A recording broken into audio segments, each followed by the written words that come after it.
Hey, good morning and welcome to Breakthrough Walls. I'm Ken Walls and I'm your host.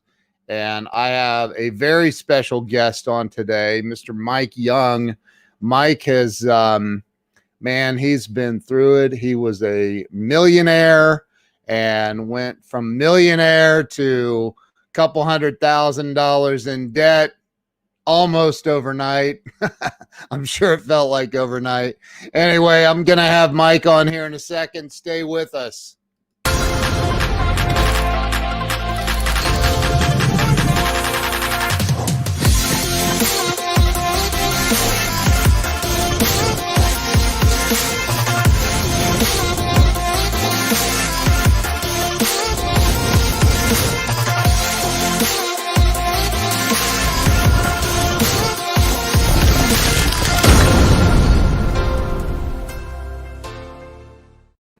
And we're back. Here we go. I'm going to bring Mr. Mike Young on. Mike, welcome to the show. Ken, thanks for having me, man. It's a pleasure to be here. Man, I can say to you that I can definitely relate to your story. And we already have some great people on here. Cindy, Justin Myers, my brother right there. Jose is a dear friend of mine. So share this out, you guys. Let's let everybody know what it's like to go from millionaire to broken air. I can say it today without crying. Yeah, right. I can relate, man. I had a car repoed in front of employees one day. I was like, this sucks. Worst day of my life. But, let's start with where you were. And by the way, the screen is going to be on just you. I'm still here. I haven't disappeared. So let's start with where you were born and raised. Sure. I was born in Chattanooga, Tennessee. My parents actually had taken a job there before I was born. They moved back to Portland, Oregon when I was 2. So I grew up in the Portland, Oregon, Beaverton, Oregon area, and had what I would consider a very, very easy childhood. Nothing ever seemed to go wrong when I was a kid. It seemed to be very easy, and I don't have any major adversity I suffered in my first 18 years of life, for sure. Wow. That's cool. Yeah. Chattanooga, man. I was on my buddy, Dr. Doug McCloy. He's a client of mine, a good buddy of mine. He had me on his show last night, and he is in Chattanooga. And I told him, I said, dude, my wife and I have talked about moving to Chattanooga because it's so freaking beautiful. It's a beautiful city. I went back there for the first time when I was 22 years old, after growing up there or born there. Yeah. And I was in love with it. I thought it was a great place. I mean, honestly, I think it's one of the best kept secrets in America. It really we had about 8 beers at the Chattanooga Lookouts baseball game, and I don't remember too much of the game, but I was 22, so forgive me. Yeah. Brian Wagner says he loves the sign. Right there over is that your right shoulder? I got a couple of signs. I just got I still today am semi a workaholic. I really love what I do. I love working a lot, but my wife likes to remind me that you just have to keep doing more of what makes you happy. That's it. That's it. So you were born in Chattanooga, and then how old were you when you guys moved to Oregon? I was about 2, so so didn't have any really memories from Chattanooga. Yeah. And Portland's a great place, unless they're protesting or have riots. But it's a nice city. There's low humidity. We don't have crazy temperatures. We don't have crazy weather. So it's a great place to grow up, for sure. It's beautiful. The city of roses. I used to live in Seattle, and I've been to Portland. It's amazing. Beautiful, beautiful city. So you grew up out there. You graduated from high school out there, I'm assuming. Did you end up going to college? Yeah. I think I went down the traditional path like a lot of people. I was told you go to high school, you go to college, you get a job, you start your own company, you buy big houses and fancy cars, and you're going to be happy. And for me, I did all those things, and I found myself in my late 20s with a lot of money and a lot of stuff, but I was semi-miserable. I was grinding it out 80 hours a week in a mortgage office with a lot of complexity, 250 employees, 10 offices. And I just wasn't, I don't know how to describe it best, but I would say I wasn't doing what I was born to do. I wasn't in full alignment yet. So that was your company?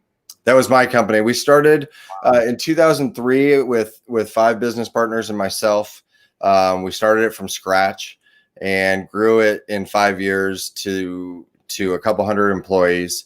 And then we were highly leveraged, highly, expanded very, very quickly right before the crash. And so when the crash happened, it took my self-worth, it took my self-esteem, it took a little bit of everything with it at that time.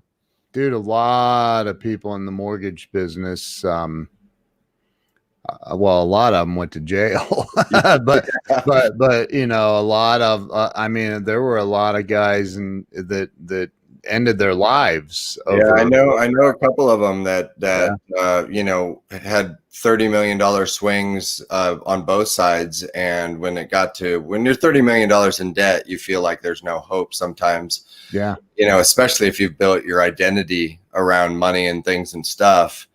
That's what it feels like. It feels like you lose your identity, Yeah.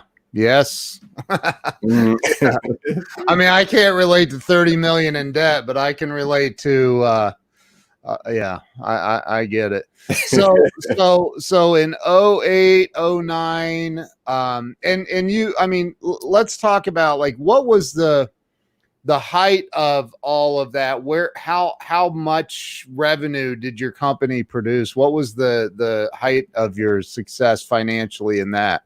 Yeah, personally, I got to the place where I was a liquid millionaire. I had a nice, $250,000 or $750,000 house in the hills and a couple of sports cars. And I had all these things. But at the end of the day, I wasn't fulfilled, Yeah.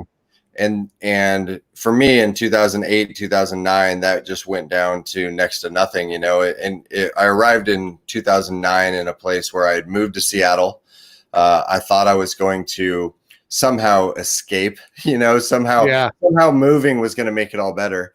And got away from that city and stuff, but nothing really changed. And I was in a small apartment with my family. My kids were very young at the time, a couple $100,000 in debt, but yet I found myself extremely happy for the first time in a long time. And that was just this mind melding experience. Why when I had all these things that I was supposed to have, quote unquote, was I miserable, and why did I lose everything and now I'm happy? And so it took me a while. It took me a while to process it.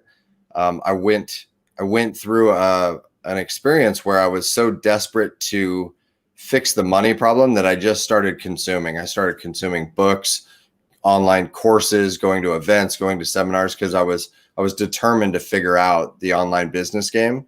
Yeah. But do it in a much easier way without all the complexity of employees and stuff, at least massive employees. And I think I was delusional, and I thought it was going to be easy. I thought it was going to be easy, and I thought it was going to be fast. And for me, Mark Zuckerberg and Russell Brunson, they make it look easy. yeah. I think that's the frustrating part as you're in that infancy stage of business. Yeah. You keep getting fed, the business opportunity seeking dream where, oh, look how easy it is. It's just this 5-step funnel. It's an advertisement to a lead magnet to a tripwire offer. So I kept seeing how easy and simple it should be. But I think you and I both know at this point, simple doesn't always mean easy, especially to put yourself and put your own habits and routines and patterns and everything else in alignment so you can get to that place of simplicity. It's often paved through the road of complexity and I feel like I woke on broken glass for a long, long time. Again, I can totally relate. I can completely relate to. I think most people watching. I mean, I see Joseph is on here. He's a business owner down in Florida. Jeff Hart, Zig Ziglar, certified trainer and coach. Love that guy. There's some Eric Cornelius says he loves Portland because of the food, music, and weed. It's legal. Unbelievable. I went down to Portland this weekend with my family. It's like the first time because we're in the middle of all the COVID stuff and everything else. It was an interesting experience. It was a Sunday, very few people. Almost every building downtown was boarded up on the first floor. Graffiti on the police station, on the courthouse. It was definitely a unique experience for sure. My wife and I, well, my whole family, both my daughters, my mother-in-law, my wife's brother and his wife, we all just went down to Destin, Florida for a week. In fact, that's the shirt I'm wearing. And it was a blast, man. Florida is not aware that there was any kind of COVID issue. So yeah. I loved it. But so you here you were, you lost everything. I mean, right. And you found yourself in massive debt. 200 grand's a lot of money. And you just decided, man, I'm just going to start reading and going to seminars and learning something probably completely new to you. Yeah, I knew I had skills. I knew I had knowledge and talent. I started in 2004, kind of in, the mortgage industry was very entrepreneurial at the time. Yeah. And so 2004 was when I really started going into a lot of personal development and reading a lot of books. I mean, I probably read 1,000 books between 2004 and 2010. Wow. And so that process never really stopped. It's hard to break habits and addictions for sure. Yep. And I thought I could figure it out. I was stubborn. I was raised to, in that kind of just traditional environment. Guys are not supposed to show their emotion. You're not supposed to ask for help. You're not supposed to cry. Right. And so that was, if I could look back and say, what was my one mistake? My one mistake was not asking for help sooner. I just sat in my office and consumed. And before I knew it, I was 8.5 years in, a couple $100,000. We launched 50 plus businesses between 2008 and 2013, let's say.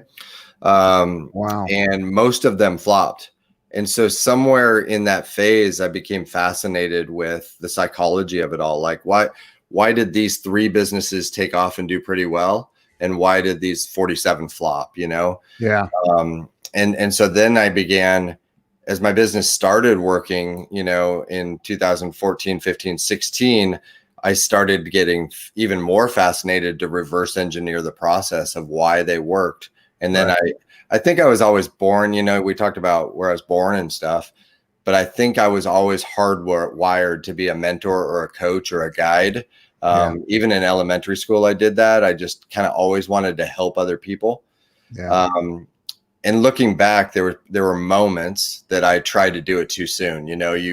I really firmly believe you shouldn't coach other people unless you've already done it yourself. And there were moments that I tried to help others and I hadn't quite broken through myself yet. And so those are the lessons you have to learn the hard way a lot of times.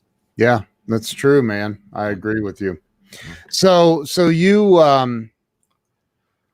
the 50 businesses, were those your businesses or you were helping other people? Yeah. And most of them were like under an umbrella. So it wasn't like we had to create a new LLC every time. It was really 50 business ideas and we launched all of them. So I felt like I was grasping at straws, at 2009 and 10, it was like any idea. I had a business partner at the time, any idea that popped into our head, we would create a logo, a social media, a website around it, and we'd go try and sell it. It could be automated emails for real estate agents. It could be sales coaching for mortgage, real estate, escrow people. And that was kind of where it began, because that's where our network was, you know. Sure. And we had two companies do very well. And so what I was doing was taking all of my revenue almost. You know, I was probably making $150,000 to $200,000 a year for a couple of years. And I was dumping most of that back into more knowledge and more courses. You know, I was going to Lead Pages conferences and Fusionsoft conferences, watching Gary Vee speak. And I think it felt like this bubble was being created. I found myself more and more knowledgeable. The business hadn't quite crossed over a certain threshold to really explode yet. And yet I was spending more and more money going to these courses and almost seeing more and more evidence of how simple it could be, but yet it wasn't working. And I was getting, you know, it's kind of like one of those things. It's like you're trying something over and over again, and you just want to throw your computer through the wall sometimes. Yeah, I totally get it, man. So Gary Vee is an interesting guy to watch speak for sure. He's a good dude. Yeah, I saw him at an Infusionsoft conference in Phoenix in like maybe 16 or 17, something like that. Yeah. Wow. So you did you find something that finally hit for you? I mean, was there along this journey? I mean, again, if you had 50 different ideas that you launched and a few of them took off, I mean, how do you go from worth $1 million or whatever to being significantly in debt? So your income, your monthly income had to have taken a massive hit. I mean, right? Yeah, I mean, I think you talk about breaking through walls, and I'm asked that question a lot. It's like, what was the one moment? You know, what was the one thing that turned everything around? And I think the reality is there was a million moments. You know, they all kind of felt like they add up to the big thing. You know, I think if you use a fitness analogy, it's like you don't just do sit-ups, you know, to get fit. You have diet, you have routines, you have other body parts you have to work out. Yeah. And so these little breakthroughs that you have to have, there was so many of them. You know, I had to figure stuff out. There were times where there was a time in 2010 I had to get quote unquote a job. I got hired as a consultant back into another mortgage company that we used to own, that I no longer own. So I was working for them. And it was a 6-month period that I'm still extremely grateful to the guys that hired me. But it was also the period where I knew I was never going back into an office again after that. Wow. So you're always, from my standpoint, I was always course correcting. I was always adjusting. And, you know, I've had moments where I've had to sell my car to pay my team. I've had moments where I've had to sell possessions to stay afloat, keep the bills, you know, the lights on, so to speak. If there was a moment that I could point to, it was the moment that I felt like I got back into alignment with my truest self. And so that launching all those phases, I had a business partner, and what was happening was I was deeply shameful and felt like the whole 2008, 2009 was my fault. So this repeating loop in my head was, you suck. You're never enough. You blew it. You're not supporting your family, all the things that a man is supposed to do. And he was a brilliant salesman. He was brilliant at putting deals together, putting himself out there. And I was glad to be behind the scenes support number 2 guy. Really, nobody knew I existed. Wow. I was off all social media from 2010 to 2014. Wow. And I would describe it as close as you could get to being a hermit or a recluse or whatever they call it, or Ted Kaczynski without the bombs. You know, I mean, I was behind the scenes and happy to do it.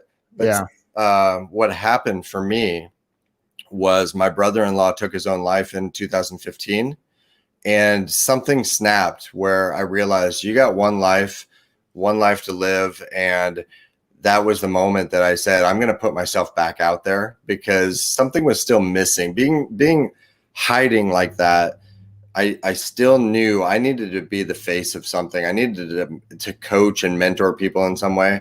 I just didn't quite know how I was going to do it yet at that time. Well, I've been looking for a while for the guy responsible for the housing crisis bubble burst, and I finally ran into him. Who was he? You said you were blaming yourself, man. I mean, it's all your fault. I tell you what, I was speaking at an event. This is maybe 2018, and this is a moment that hit. This is how messed up we can all make those stories in our head. You know, that I think scientists have proven that there's anywhere from 12 to 30,000 thoughts a day that we're all having, right? Yeah. And I still, in 2018, believed that it was all my fault. I was at an event in Puerto Rico, and I was asked how many, or they asked the crowd how many people were affected during that time of 2008, and literally almost every hand went up. Right. And it was like, oh my gosh, there's other people that went through this too. That's how self-centered I was, I guess. You know, I didn't really realize that other people were affected in dramatic ways like I was. There were other people in the room that when I got done speaking, they were crying, and I couldn't figure out why. But they were relating because they had those same feelings, like it was all their fault, and shame and fear and resentment and all those things that come with it. Yeah, I mean, yeah. I mean, we lost a house back then. You know, we went through all kinds of stuff. Yeah, so I lost three houses in the same year, and my cars. I had the car repoed. That's how I start my book out. I started my book out with the story of the car getting repoed. You know, and I look back now, I'm grateful, because all of my skills, my character were built during that time. You know, I don't think anybody ever got strong without having adversity, you know? And I think looking back to like my childhood, like you talked about, is because it was so easy, because it was not really that much adversity, because my parents always took care of me and supported me and stuff. I almost wish that I'd had more adversity when I was growing up. Because those are the moments that build you very, very strong. And now today, I'm laser focused, and it's very, very tough to knock me off my game. Yeah. And I can relate to that. I write about that in my book. The subtitle of my book is Turning Pain into Profit. So like, you know, I can totally relate. I'm a recovered alcoholic with 18 years sober. So congrats. Like I had this, oh my God, this mess prior to getting sober. And so, you know, I again, it all comes down to, and it sounds like, and I'm going to ask you, when you were killing it, when you were balling, we'll just call it balling, when you were, you know, making millions of dollars and doing all of that, were you ever accused of, or did you ever, if you look back now, do you ever think, man, there were some times of significant arrogance, maybe, like I can't 100%. Be knocked off? 100%. Yeah. I think momentum and mojo is a funny thing. You know, when you've got it going good, you think that you're in control of everything. Yeah. You know, one of the best books I read, it was actually recommended on a podcast by Tim Ferriss, but it's called Fooled by Randomness. And that book's all about the fact that I thought I was controlling the marketplace. I thought, man, I must be really good in this industry because everything keeps going well.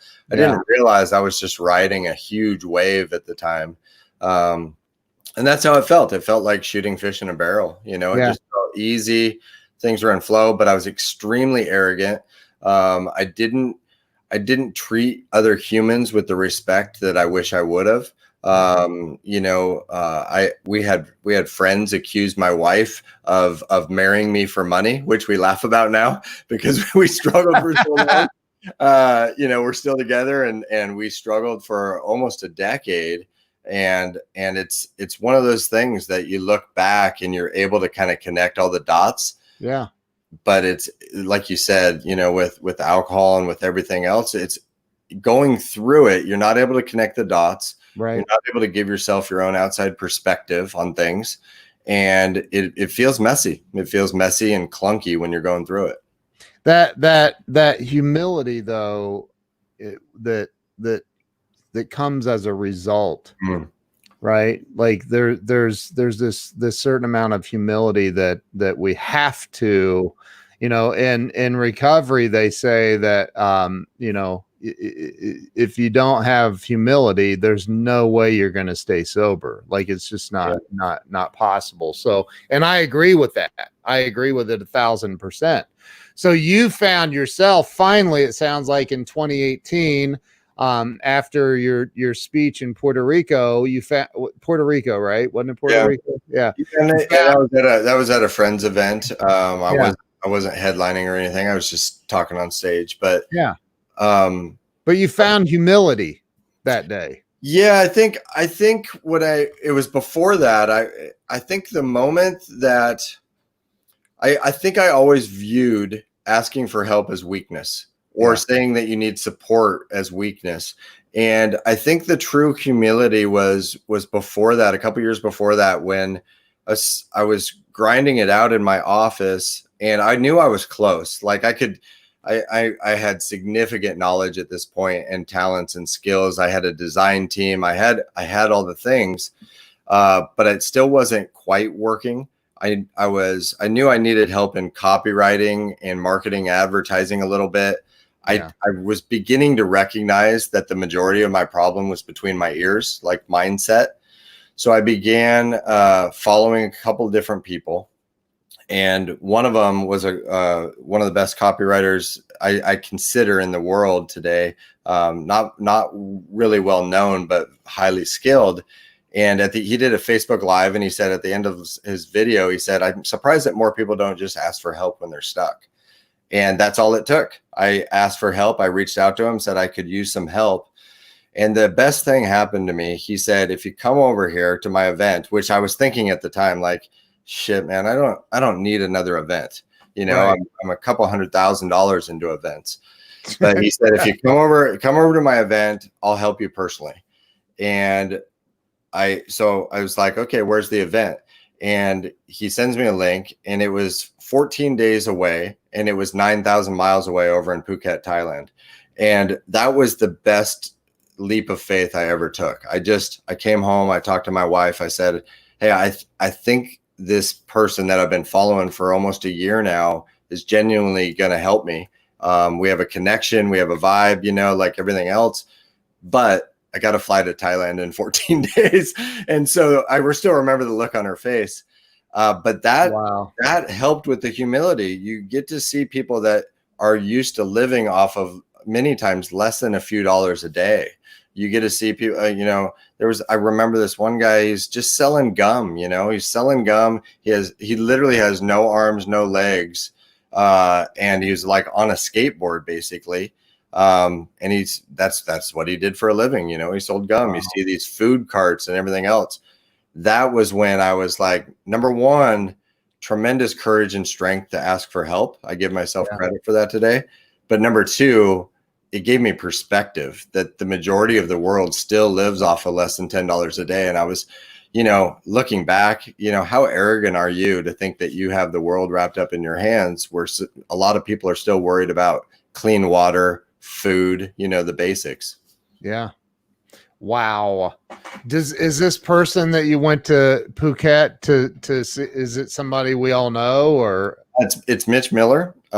He's not highly, like, he's not into PR and all this stuff, but he is one of the best mentors I've ever had. I still work with him to this day. Wow, that's awesome. At his event, that was when I really realized that I needed to clean up the trash inside my head. Yeah. I met my personal mindset coach, Clay Moffitt, at the time, and he's an NLP hypnotherapist, he wouldn't say therapist, but NLP guy. And he said, come over to my house. And I worked with him for 8 straight weeks. I got hypnotized 8 weeks in a row.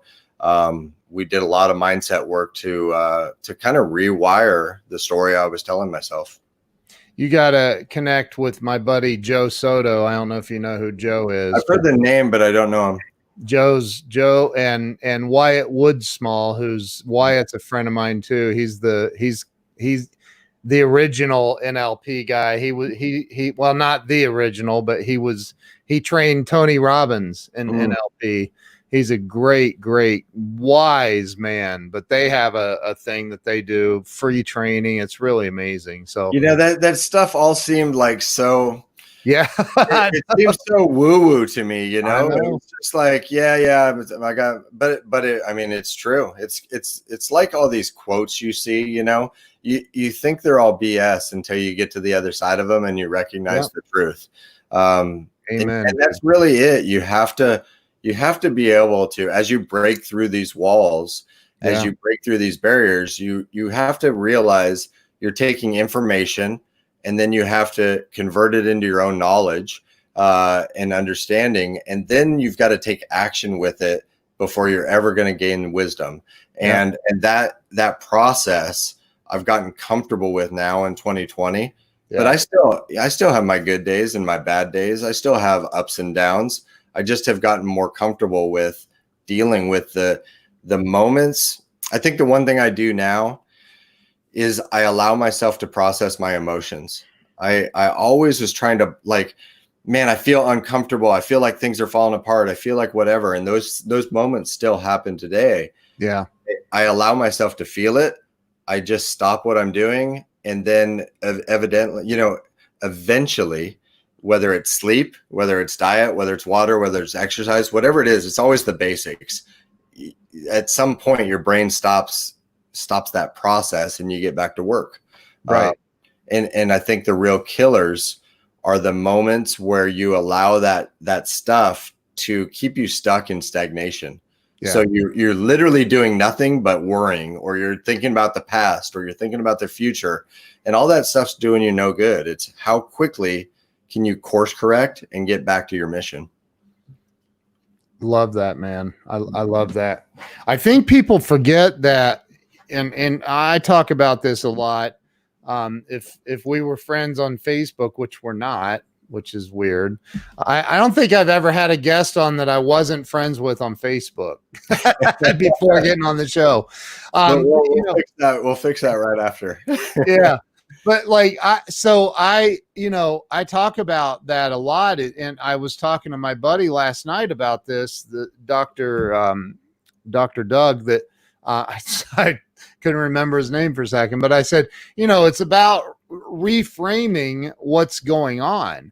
And, we are all particles or parts of God, the creator. And we forget that we have this God-given ability, every one of us, to create. And it may be you're creating, wooden signs, and I can create digital art or whatever it is, but to get back to the basics of what is it that you love to create? What brings you joy? And start there. 100%. And so much of the game is how you reframe things. Amen. And how you react to things, because it's a choice. And that was, I think, one of the weirdest moments was when I sat down and I started having a lot of success with the current business. And I sat down one day and I realized that all of my struggle and all my suffering was a choice. And because you're going to have obstacles and things that you have to overcome the rest of your life. We all are. But it's how you reframe those. It's how you react to those. Those are the moments that make up your life. And I chose to struggle and I chose to suffer. And it was because of this reframed story that 2008 was somehow all my fault. And somehow I needed to beat myself over the back with a whip for 10 years. But once I chose to just drop that, it literally went away overnight. It just disappeared, and it fascinated me. Like, oh my gosh, that's how crazy us humans all are. We really are. And I've heard that we have 60,000 thoughts a day on average. Dr. Joe Dispenza, I don't know if you follow him or not, but he's amazing. And he says that, this is the craziest part, man, is if we're having 60,000 thoughts a day, 90% of those thoughts are the same exact thoughts we had yesterday. Yep. And 50% of them are fabricated. They're lies. We're making them up. We're talking to ourselves about the past and embellishing the shit out of it and making it up, right? Yeah. Like you may have stubbed your toe one day at 7 years old and you tell everybody, yeah, one time a dresser fell on my foot and broke everything. Like, no, it didn't. You stubbed your toe. Yeah, when I first was coming back out into the world, got back onto social media in 14 or 15, I can't remember the exact year when I finally put myself back out there. I decided to tell my story. It was one of the first things I did on Facebook was like, hey, this happened. I had this happen. I was born here. I had a mortgage company. I lost it all, and it happened. Yeah. My story was I was going to get a bunch of hate mail and people saying like, hey, you owe me money, like all these things. Yeah. I got the exact opposite. And it's like when you're telling yourself a story and you're like, I think that so-and-so's pissed at me. And so you go a month and then you meet that person for coffee or whatever. And you're like, hey man, are you upset with me? And they're like, man, I haven't even thought about you in a month. And you know what I mean? We're all like these arrogant, delusional creatures. It's so weird. It's funny, man, but that is the truth. I think that's looking back, on the lessons, it's like that. To me, I call it the 4 clarity pillars. That's the hack to getting your business to work. It's almost entirely, I would say 99.9% of the time with business owners I see that are stuck, it's not the business. It's what's going on in between their ears that we got to fix first. And so it's like the 4 clarity pillars are get very clear on how you're wired, who you are, what your strengths and weaknesses are, get very clear on your ideal clients, then your products and services, what problems do you solve in the marketplace? And then the 4th one is start understanding how human beings work. And when you do, you start reading books like, The Art of Thinking Clearly. You start reading Dr. Joe's book. You start reading Tony Robbins, Wayne Dyer, Brene Brown, whatever. And you start to realize the game. The game is about how do I market and advertise from one crazy human being to another in a way that convinces them or persuades them to take the action I want them to take the action I know is in their best interest. And that's really the game.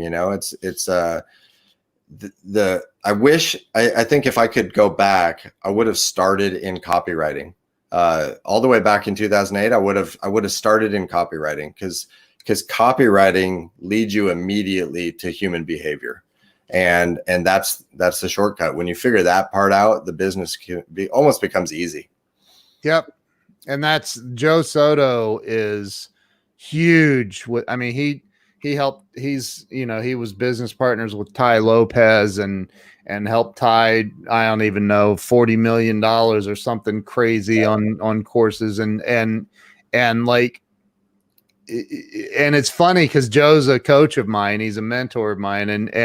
And he sat down a couple weeks ago with my wife and I, and like, we're going through a couple of funnels and things that we have. And he's like, no, you can't have that headline. And that's why it's not converting. And literally like that. And it's like, oh my God, it's so important to make sure that copywriting. And people just think, I've built websites for 26 years, dude. And it's like, the importance of what is at the top in the fold. It's so important what you have there, and people put no thought into it. Well, the big secret that marketers and advertisers don't tell you, they tell you, look how simple this 5-step funnel is. Yeah. They don't tell you that almost all marketing fails. Almost all marketing fails the first time you try it. It's a process of tweaking one word, tweaking a button color.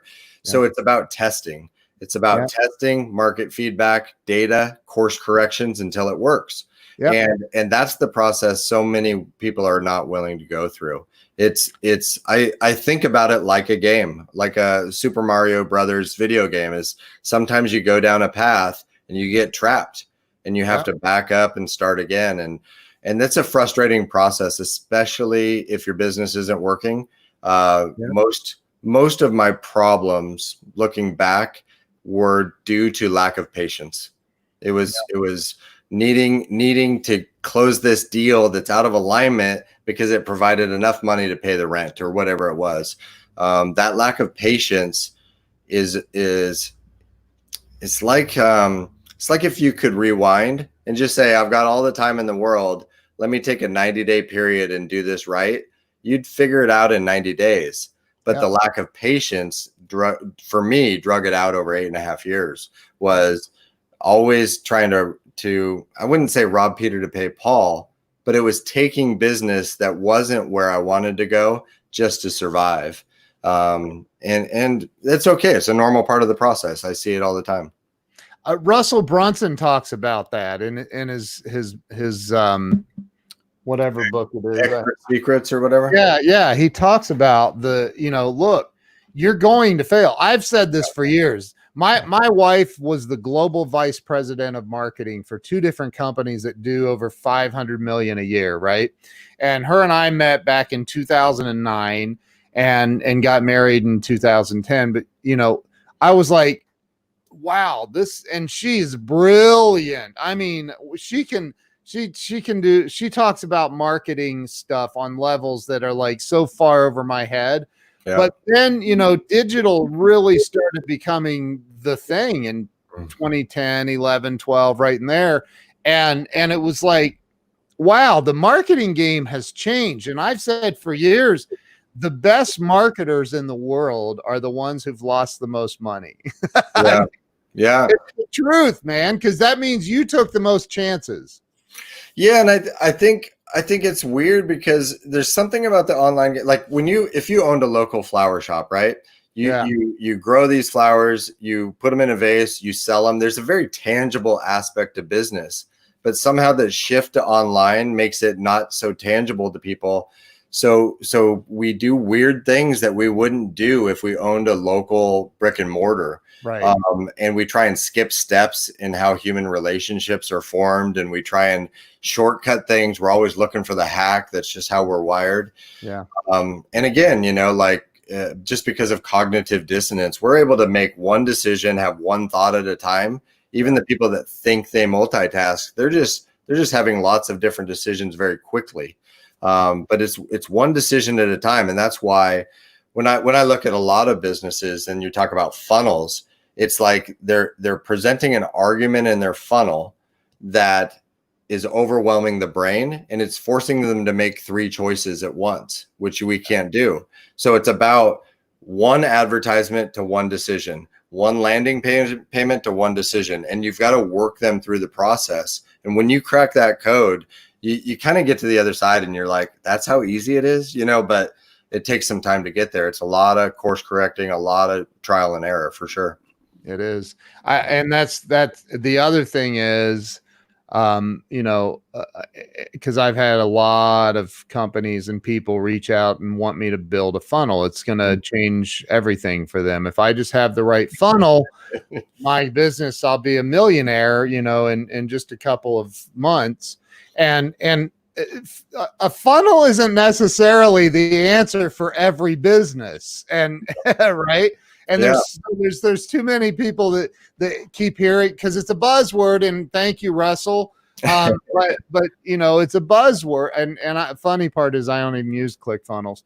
But it's become this big buzzword that a funnel is what you need, and websites are dead, which I don't believe is true. And, all of these things, right? Well, and I think like Russell's a gangster, he's very, very good at what he does. He is.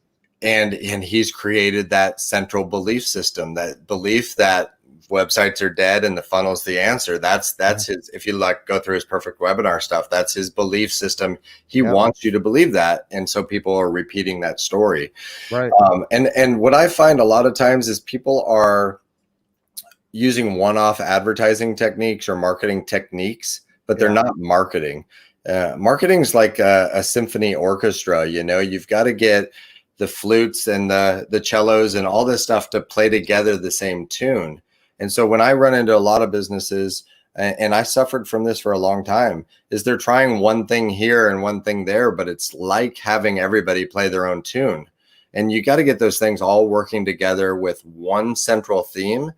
And I break it down for clients like it's a court case is what it is. I'm fascinated by all these, like the trial of Aaron Hernandez or the trial of OJ Simpson, all these Netflix shows, because if you look at it, that's all they're doing is they're presenting an argument, and their story, one side's going to make more sense to the jury. And and that's all you're doing with marketing is you're presenting an argument. And what I find a lot of times is people are trying to present 6 arguments at once, and the brain can't process it. So we don't do anything. You give them too many choices. So can't believe we've already been on here 46 minutes almost. No, it's ridiculous. I could go all day on this stuff. I love it. I know it's awesome. So let's get back to, there might be people watching this live or on the replay or on the podcast listening to it that are used to just being an employee somewhere, and they're not building funnels. They've never thought about a funnel. They don't even know what a funnel is, which most people, even those that have built them, don't know what a funnel is. I've discovered, including myself. I mean, Joe woke me up to some things, but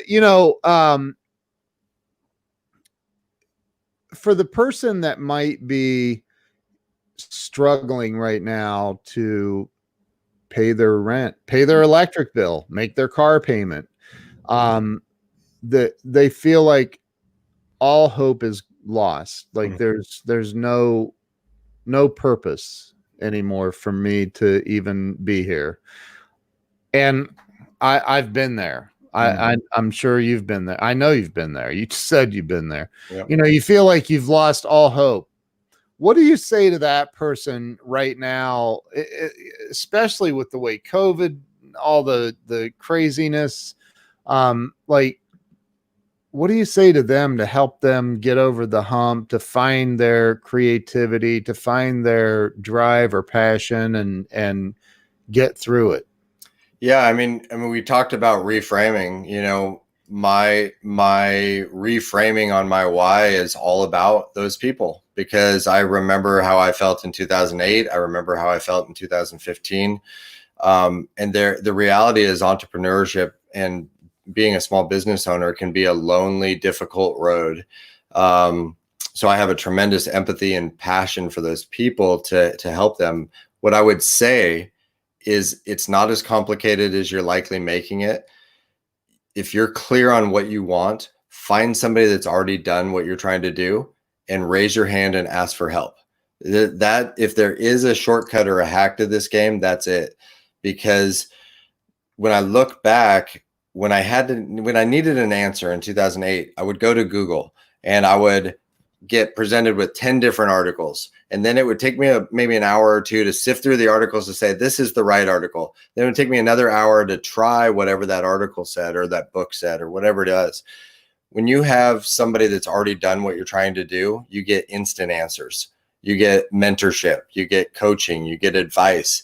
And that's the difference between 8.5 years or 8.5 minutes a lot of times. So get clear on what you want to do. Find somebody that's already done it and ask for help. And I was shocked, to be honest. All I did was one Facebook comment on one post and said, I'm 10 years into this game, almost 10 years into this game. I'm frustrated. I could use some help. And I probably in the next 60 days had about 11 people reach out to me saying, I've been where you're at. I'd be glad to help you. And that blew me away. And that's how I feel today, is like when I see people like that. There's so many people behind the scenes that I've worked with for free or just helped out or provided them the insight, because the sleepless nights are not when your business isn't working. The sleepless nights are actually when you don't even know if you're in the right zip code or the right city, or you're trying to go to Oz and you don't even know where the yellow brick road starts. Those are the real sleepless nights. And somebody who's already done what you're trying to do will point you directly to the starting place, and just speeds up the game for you 1,000,000%. I think that, I agree with you 1000%. I also think that people need to be willing to invest money, real money. They do. I'll be 52 years old next month, and I have a ridiculous amount of sales and marketing experience, and life experience that I can help a lot of people, just like you. And so many people have reached out to me, hey, I'd like to pick your brain. And I'm like, that's awesome. And so I allowed a lot of free brain picking. I saw my buddy, Jerry Acuff, who runs a multi-million-dollar consulting business of his own, just hopped on. I saw on my phone here. And Jerry said to me one day, and he said, how much do you charge? And I said, $450 an hour. And he said, you need to double your price. And I said, what? It just blows me. But I ended up putting a couple buttons on my website to say, pick my brain. And you and me both. Go look at my website. I saw it, dude. I saw your pick my brain. Yeah. But my pick my brain takes you to a form that you fill out, and you pay me before you pick my brain.